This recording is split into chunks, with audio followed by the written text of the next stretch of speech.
to know everything that's going on. Don't they, though? And if they don't know it, they make it up. Make it up. All right. This is what is known in television as Sweeps Month. I guess the general public knows what Sweep Month is in television, They right? do. It's when they take the ratings, and you can tell easily by turning on any program this month. Especially the news. Believe it or not, I was watching Channel 4 News. Now, that's Channel 4 here in Los Angeles. Do you know what they had on today? Marital homicide. That's on the news. Not just didn't happen today. They're just doing a report on marital homicides, and tomorrow we can look forward to Your Nudist Neighbors. This is on a news show. So this is what they do. They kind of do these titillating things to get ratings, right? Now, we're not going to fall into that habit, but We wouldn't do that. we thought during Sweep we might bring you unusual little clippings. This was sent to us by Janice Burkett in Toledo. And we had it enlarged, lest you think we are making it up.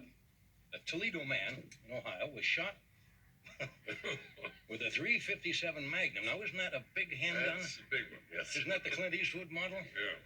During a holdup, look at this, and the bullet lodged in his zipper.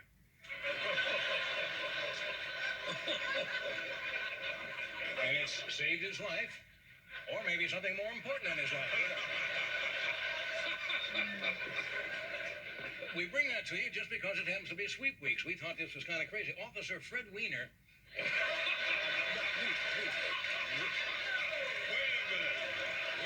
minute. Right here, folks. Right there. Weiner. Officer. Wait a minute. There's a flag on that remark. Officer Fred Weiner said the victim suffered trauma. No kidding. Anyway, apparently the hold-up men were so taken back by this when they saw the bullet in the zipper, they fled.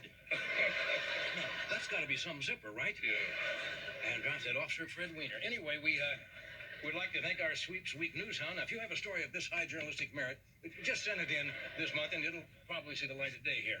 Okay. 357, isn't that? Yeah, that's a big one. You're talking about a big Make hand. my there, day. right? All right, now, as you know, from time to time, you get requests to do what we call public service announcements. Right. Civic organizations, charitable groups, USO, Boy Scouts, a lot of good causes out there. And you don't get paid for this. They, what? You don't take any money for this. No, Out you of the do- goodness of your heart. You do it as a public service. Right. They came in this afternoon. I didn't really have a chance to look them over. We You've simply been so busy lately. Wasn't I doing this right? Am I setting this up badly or rushing it? Maybe it's I'm fine. rushing it. Fine. Anyway, they came in earlier today, and I didn't have time to tape them. So I thought I'd take, I apologize for having to do this during our regular entertaining show. So I thought I would take this. You want to jump in here? So I'm going to ask your indulgence while we run through these public service announcements, and then we'll go on with the rest of the show. Kind of a look behind the scenes. That's right. So we usually slate these and then, send them out. So Kevin, our stage manager, would you come in, Kevin? Yeah, I'm ready. Yes, you got no dialogue there, Kevin. Kevin has to get that in. Are you ready? Full body makeup tonight, huh? Okay. PSA number 1, take 1. Hi, I'm Johnny Carson. As many of you know, I'm an amateur magician. But not all magicians are as fortunate as I. Many end up in the streets, drinking cheap wine out of their bottomless jugs. When their doves and rabbits are gone, what are they supposed to eat? Some are actually found face down in their magic boxes, victims of their own saws. Now you see them breathing, now you don't. And what about funeral expenses? Who pays for that upright coffin with a middle section that slides out? Who pays the bills when there is nothing up their sleeves but a cold, stiff arm? So I'm asking you to please give generously to the Dead Magician Society. Send your contributions to Abracadabras, Box 123, Poof, Montana. Thank you very much.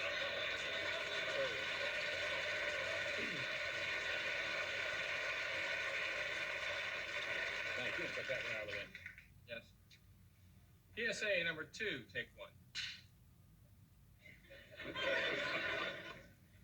Has a nearsighted helicopter pilot ever tried to land on your vaccination mark? If you put on a yellow sweater, do folks drive up and try to get their film developed? When you wear a fur coat and a hat, do people put out their campfires? Hi, I'm Johnny Carson. All over this country, overweight people are the butts of jokes. In fact, they're big butts of jokes. But as a comedian, I find America's interest in health food and exercise is threatening this valuable comedy resource. Fat jokes are as American as apple pie and hot dogs. In fact, why not go out right now and get some hot dogs and some apple pie? As long as you continue to eat oat bran and exercise, this vital asset will dwindle. Will you sit idly by? Or are you already sitting? I can't tell. Please send your Ultra Slim Fast money today to Save the Whales, Box 8 Too Much, Boulder, Colorado.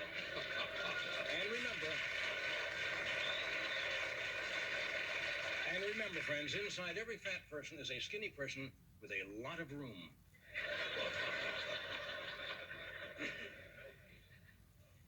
You're so dramatic. Get in here and slate it. Coming in slow motion, you know. PSA number 3.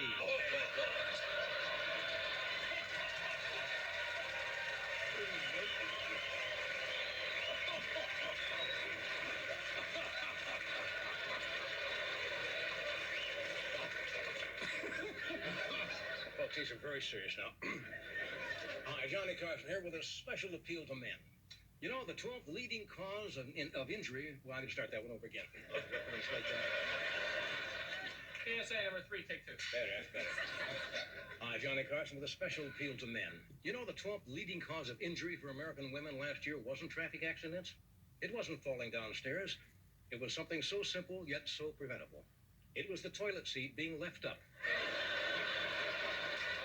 I know you say, but Johnny, it's not my fault she doesn't look. But guys, they don't look. And though we men don't understand it, we must learn to accept it.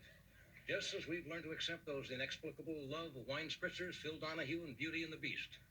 So before this next commercial break, before the next woman takes that cold, wet plunge, guys, put a lid on it and keep the flapper on the crapper. Thank you.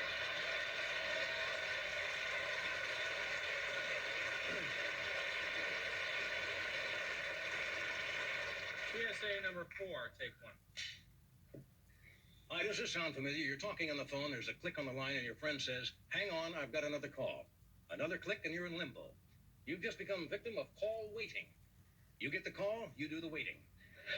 Whatever happened to the good old-fashioned busy signal and waiting your damn turn? If having an uninterrupted conversation is old-fashioned, then I guess I'm old-fashioned. If you feel the same way, there's an organization you can join. Send your donation to Go Stick Your Click, care of this station. You like to have to write up in the dark, right? Reading them in the dark.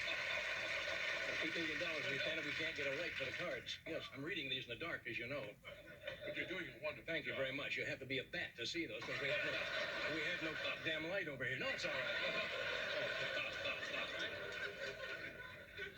$8 million on this show, and they can't even buy a little pen flashlight. Yes. Can I help? No, you can't help at all. PSA number 5, take 1. Did you ever notice a 60 minutes course? No, we don't. We just re-slap. He's been in enough. Did you ever notice? Did you?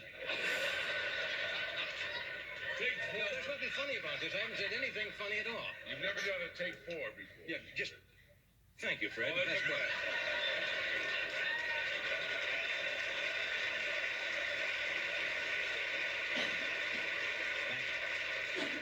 Did you ever notice a 60 Minutes correspondent? Oh.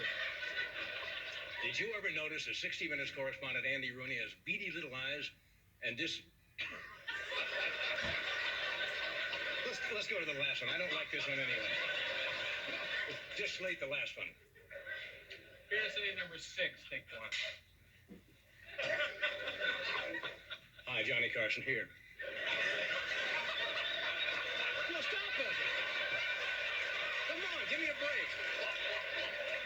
Let's get this out of the way. We got a show to do. We're grown adult professional people in this business. Hi. No reason in the world for you to keep breaking it. Hi, Johnny Carson here. If you look... Well, this is getting silly now. Well, we've got to do this. We've got to move on here. Hi, Johnny Carson. If you've walked the streets in a major American city lately, you've probably been subjected to verbal abuse from teenagers. It's loud, it's rude, but worst of all, it's always the same old stuff. Members of your family, parts of your body, parts of your family's body. Dull, dull, dull. Where are the Buckleys of bombast coming from? The Voltaires of vulgarity? Does the youth of today have no imagination? Obviously, our schools aren't doing the job they did when I was a boy. There is an organization trying to give these kids a chance. Support them, won't you? Write to the YMCA. That's the Yo Mama Club of America. In care of the I Got Your Sears Tower right here building, New York.